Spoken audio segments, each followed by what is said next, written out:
Malibu 2 xarid qilish yoki 100 kilovatli quyosh elektr stansiyasini o'rnatib, undan daromad qilish. Xo'sh, siz qay birini tanlagan bo'lardingiz? Malibu 2 benzin uchun oyiga o'rtacha $500, yilda $6000 xarajat degani.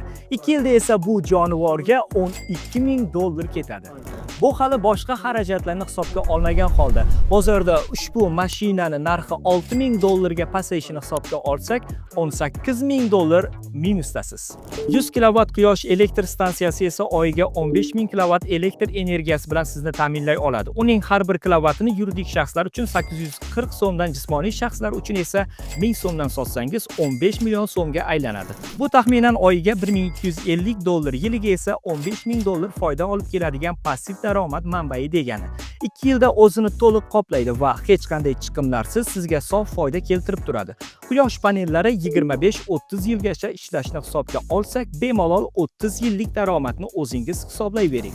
Ushbu elektr energiyasini korxonangiz yoki zavodingiz ehtiyojlari uchun foydalansangiz ham sizni anchagina xarajatdan xalos qiladi.